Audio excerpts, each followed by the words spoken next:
Bonjour à tous et bienvenue sur la chaîne de l'Hexamonde Crypto. Aujourd'hui, nous sommes le lundi 14 février 2022, jour de la Saint-Valentin.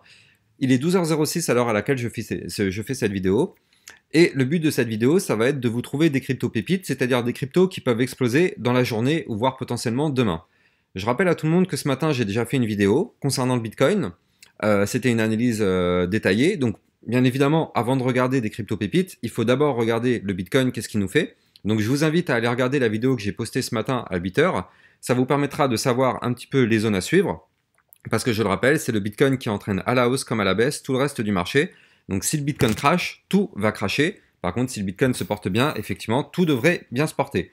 Donc allez regarder vraiment cette vidéo, je vais vous la mettre en description en fin de vidéo, je vais vous mettre le lien directement, comme ça vous l'avez. Mais il faut absolument que vous regardiez ça avant de regarder les potentielles pépites du jour. Alors, si vous n'êtes pas encore abonné à ma chaîne YouTube, surtout abonnez-vous et activez bien la petite cloche sur le côté. Ça vous permettra de recevoir des vidéos concernant le Bitcoin. Normalement, ce que je fais, c'est que je fais une vidéo, je parle du Bitcoin, et en fin de cette vidéo-là, je vous parle des crypto-pépites. Là, aujourd'hui, c'était un peu spécifique. Je vous ai fait une vidéo juste Bitcoin et une vidéo juste pépites, mais normalement, les deux sont regroupés. Et je vous fais aussi des vidéos formation pour tous ceux qui veulent apprendre les bases du trading.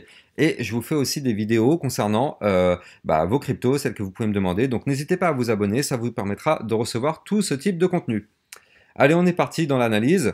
Je vais vous parler des pépites, mais avant toute chose, je rappelle à tout le monde que tout ce que je vais vous dire dans cette vidéo, ce ne sont pas des conseils en investissement. C'est à vous de faire vos propres analyses et n'oubliez pas que quand vous prenez des trades, vous pouvez perdre l'intégralité de votre mise. Alors, je vais commencer les pépites aussi, mais attention, tout à l'heure je vous disais que le Bitcoin, il faut faire attention à lui, c'est lui qui entraîne à la hausse comme à la baisse tout le marché, oui, ça c'est vrai, d'autant plus qu'aujourd'hui, ça risque d'être une journée un peu, comment dire, tumultueuse, parce que vous avez dû en entendre parler, mais aujourd'hui, normalement, la Fed devrait faire une déclaration à propos des taux d'intérêt aux États-Unis, donc ça risque peut-être d'avoir des impacts sur le marché, donc attention à ça, faites vraiment attention. Avant toute chose, regardez absolument le Bitcoin parce que c'est lui qui va entraîner tout le reste. Donc regardez le Bitcoin, qu'est-ce qu'il nous fait. Si le Bitcoin ne crache pas, effectivement, ces pépites ont toujours de la valeur. Par contre, si le Bitcoin crache, vous pouvez être sûr et certain que toutes ces cryptos que je vais vous parler, elles vont suivre, elles vont cracher et c'est terminé. Ce sera plus intéressant. Alors on va commencer par le TFOL. Regardez, il est ici pour son nom, pour tous ceux qui ne le connaissent pas. Donc pourquoi elle est intéressante aujourd'hui? Elle est dans ce qu'on appelle un biseau descendant, vous le voyez. Donc un biseau descendant, c'est une figure chartiste haussière. À partir du moment où on casse le haut du biseau, statistiquement, un biseau descendant, il y a quand même 70% de chances que ça casse par le haut et 30% que ça casse par le bas. Donc c'est des statistiques, après ça vaut ce que ça vaut, mais néanmoins, voilà. Si jamais ça casse par le haut, ça pourrait être intéressant. En tout cas, la zone qu'il faudra casser sur le TFOL pour pouvoir aller chercher un petit pump, ce sera ici, les 0,1888. Si on casse par le haut cette zone-là, ça voudra dire qu'on repasse au-dessus de la zone de résistance. Donc cette zone de résistance deviendra un support. Donc voilà, ce sera une résistance, ça va être dur de la casser. Mais si on y arrive, il y a quand même des chances que ça pumpe derrière. Donc TFOL, donc je vous ai dit les 0,1888. Par contre, attention à ne surtout pas casser le bas du biseau, qui est ici les 0,1871, parce qu'effectivement, si on casse ce bas du biseau, ça peut cracher.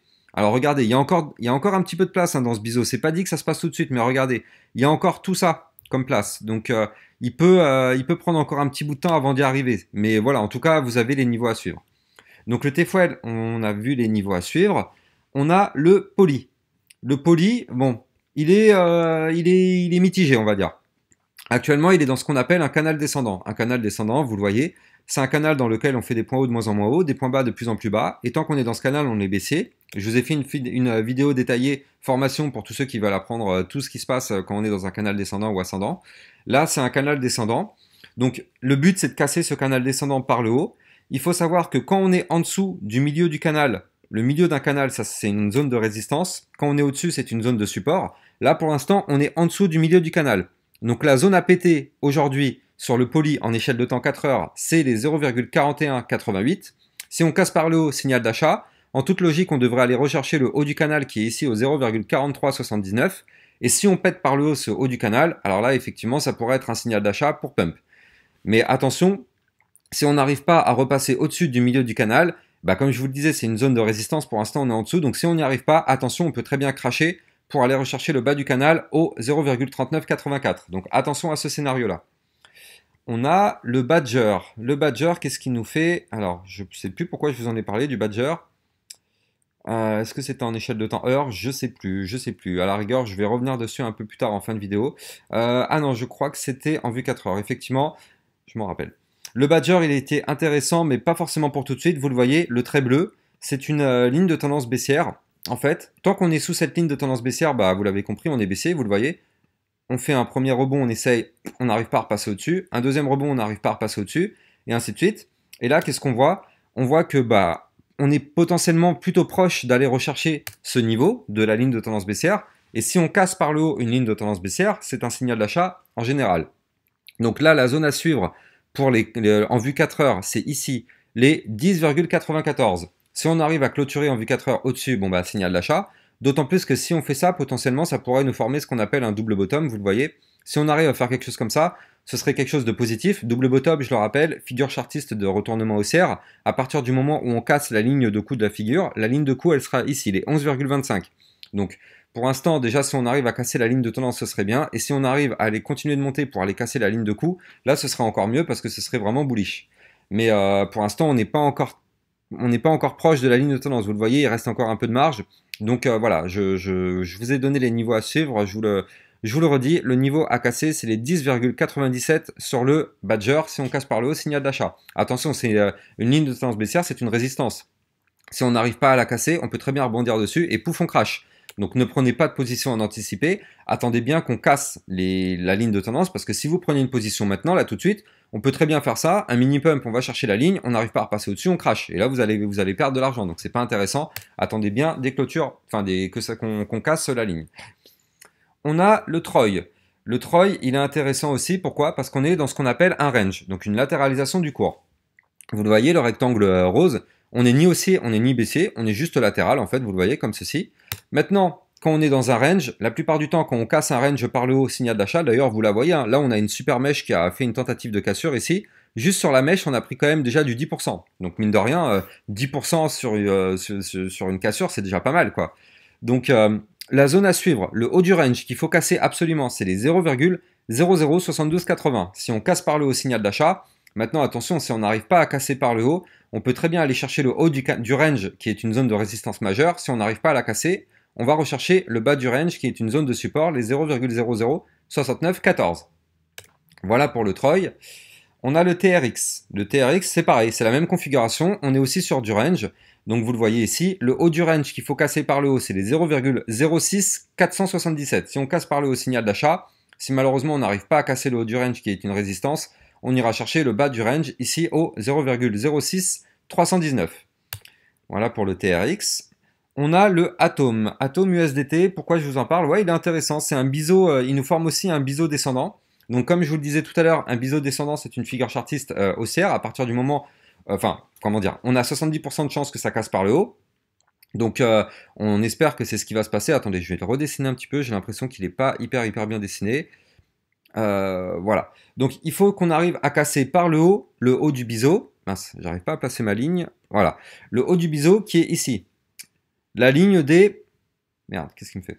Voilà. Le haut du biseau qu'il faut casser, c'est ici, les 26,56. Si on casse par le haut du biseau, signal d'achat. Maintenant, attention, si on n'arrive pas à casser le biseau, qu'est-ce qui se passe? On rebondit sur la résistance et on va chercher le support qui se situe au 25,64. Et si on casse par le bas le support, attention, signal de vente. Maintenant, si on arrive à tenir le support, on rebondit en général pour aller chercher le haut du biseau. D'ailleurs, j'ai redessiné le bas du biseau, il est ici, pardon. La zone de support, c'est là, les 25,56. Donc, 25,56, attention à ne surtout pas les casser. Par contre, si on arrive à aller casser le haut du biseau, qui est en fait une résistance, bah là, signal d'achat sur le Atom. On a le EGLD. EGLD, qu'est-ce qu'il nous fait? Ouais, le EGLD, c'est sympa aussi. En vue 4 heures, on est sur du range. Donc, vous le savez maintenant, je vous en ai parlé déjà. Le range, donc on est latéral. Tant qu'on casse ni par le haut ni par le bas le range, on est latéral. Alors, attention à ne surtout pas casser le bas du range, 185,82. Si on casse ça, signal de vente, on crash. Si on arrive à aller chercher le haut du range, les 202,98, et qu'on casse par le haut ce niveau-là, effectivement, ce sera un signal d'achat. Mais attendez bien la cassure du haut du range, parce que sinon, on peut très bien faire ça. Hop, on n'arrive pas à le casser, pouf, on crash. Attention. Donc, attendez bien qu'on casse le haut du range pour pouvoir avoir quelque chose d'intéressant. Donc, le EGLD, on a vu. On a le XVS. XVS, qu'est-ce qu'il nous fait? Alors, lui, je crois que c'était en vue jour que je vous avais trouvé quelque chose. Ouais. Le XVS, il était sympa. Pourquoi? Vous le voyez, on était sur une latéralisation du cours. On a fait une explosion du cours. C'est pour ça que je vous dis à chaque fois, quand on casse un range, c'est intéressant. Là, le XVS, il avait cassé. Il avait pris sur la cassure. Le haut de la mèche, il est ici à 26% quand même. 26% sur une cassure, hein, si je prends la mèche. Donc, c'est vraiment intéressant. C'est pour ça que je vous dis souvent, les ranges, c'est quelque chose d'explosif. C'est intéressant pour que ce soit une crypto pépite. Donc, là, il a cassé le range par le haut. Signal d'achat, on a pump, on a pris les 26%. Maintenant, qu'est-ce qu'il nous fait? Il nous fait un retracement. On appelle ça un pullback. Maintenant, pour que ce soit intéressant, il faut faire ceci. On fait le pullback, il faut absolument pas clôturer en vue 4 heures. Pardon, là c'est en vue jour. Il faut absolument pas clôturer la journée dans le range, c'est-à-dire dans 12h43 minutes, la journée elle se termine à 1h du mat. Si on clôture dans le range, c'est-à-dire en dessous des 8,70, bon bah là c'est mort, on crash, on ira chercher le bas du range ici, les 7,57. Par contre, si on arrive à garder le haut du range, qui est une zone de support, je le rappelle, quand on vient du haut, si on rebondit sur le support, et ben là du coup effectivement on pourra avoir un pullback validé pour aller chercher des points plus hauts, sachant qu'on aura une résistance ici au dernier plus haut qui est les 10,33. Donc voilà pour le XVS, pourquoi il pourrait être intéressant. Si c'est un pullback validé, effectivement on pullback pour continuer de monter. Si c'est un pullback invalidé, on pullback, on réintègre le range et c'est fini, on crash. On a le KSM. KSM, il était intéressant aussi. Regardez, il nous fait un petit biseau descendant lui aussi. Donc biseau descendant, voilà, comme ceci. Donc biseau descendant, le haut du biseau a cassé par le haut pour pouvoir pump, c'est les 166,6. Si on casse par le haut, signal d'achat. Si malheureusement on n'y arrive pas, on rebondit en haut qui est une résistance, on va chercher le support. Le support il est ici, les 159,7. Et là si on casse le support, attention, gros signal de vente sur le KSM. Voilà, vous avez les niveaux. AVAX, AVAX, qu'est-ce qu'il nous fait? Canal descendant. AVAX c'est un canal descendant, donc c'est un canal, tout à l'heure je vais l'expliquer. Tant qu'on est dans le canal, on est baissier. On fait des points hauts de moins en moins hauts, des points bas de plus en plus bas. Tant qu'on est dans le canal, on est baissier. Si on casse le haut du canal, signal d'achat. Donc le haut du canal à casser, c'est les 80,70. Si on arrive à casser, signal d'achat. Maintenant, attention, pour l'instant, on est au-dessus du milieu du canal. Le milieu du canal, quand on est en haut, c'est une zone de support. Donc les 77,84, c'est un support. Si on arrive à les garder, c'est bon. Si on n'arrive pas à les garder en vue 4 heures, si on clôture en dessous, signal de vente pour aller rechercher le bas du canal au 75,04. On a le Luna. Le Luna qui nous forme un range, donc intéressant. Comme je vous le disais tout à l'heure, c'est du range, donc ni haussier ni baissier pour l'instant. Le haut du range a pété pour aller chercher des points plus hauts et faire une explosion 53,68. Le bas du range, il est au 51,04. Si on n'arrive pas à casser le haut du range, on ira rechercher le bas du range. Donc le Luna, bon, ça pourra être intéressant, mais vous le voyez, pour l'instant on est là, il faut aller là, donc c'est pas tout de suite. C'est vraiment ici que ça sera intéressant quand on va casser ce haut du range. On a le Gala. Qu'est-ce qui nous fait le Gala? Le Gala canal descendant. Donc comme je vous l'ai expliqué tout à l'heure, pour le AVAX, c'est la même chose. Le haut du canal qu'il faut casser pour le Gala, c'est ici, les 0,2926. Si on casse par le haut, signal d'achat. Si malheureusement on n'arrive pas à casser le haut du canal, on ira rechercher le milieu du canal qui sera une zone de support, les 0,2744. Et si on casse le support du milieu du canal, on ira chercher le prochain support en bas de canal au 0,2574. On a le Torn. Le Torn, il est intéressant parce qu'en fait, il nous forme du range. Il avait cassé son range par le bas, signal de vente. Il a réintégré le range, donc signal d'achat. Là maintenant, il y a possibilité qu'il aille chercher son haut de range, qui se situe aussi ici au 24,48. Si on casse par le haut les 24,48, signal d'achat. Maintenant, attention, si on n'arrive pas à aller casser le haut du range, signal de vente pour retourner chercher de nouveau le bas du range au 23,10. Donc le Torn, c'est pas pour tout de suite, mais ça peut être intéressant. Et on a le bêta. Le bêta qui nous fait quelque chose de plutôt intéressant en fait, c'est une sorte de tasse séance. Vous le voyez comme ceci. Tac, on a la tasse. Mince, attendez, je l'ai foiré. Ici, on a une sorte de tasse. Et ici, on a la anse de la tasse. Donc pour que ce soit intéressant sur le bêta, il nous faut une clôture au-dessus des 0,54. Attendez. Pardon, excusez-moi. Il nous faut une clôture au-dessus des 0,54666. Si on a une clôture au-dessus, bon bah effectivement ça validerait la tasse séance. Là pour l'instant sur le bêta, on est dans du range. Donc pour l'instant tant qu'on est dans ce range, en fait, on sera bloqué par le haut du range qui est une zone de résistance. Donc ici, les 0,57069, ce sera une zone de résistance. Si on valide la tasse séance, il y a quand même fort à parier qu'on aille rechercher ce haut de range qui est ici. Ce sera une zone de résistance majeure. Donc soit on arrive à la casser très bien, on part vers le nord. Vous le voyez ici, on a déjà fait des mèches, on n'a pas réussi à le casser, c'est haut du range, donc attention, si on n'arrive pas à le péter, c'est 0,57. Attention au signal de vente parce que ça pourra être très bien pour aller rechercher le bas du range au 0,44.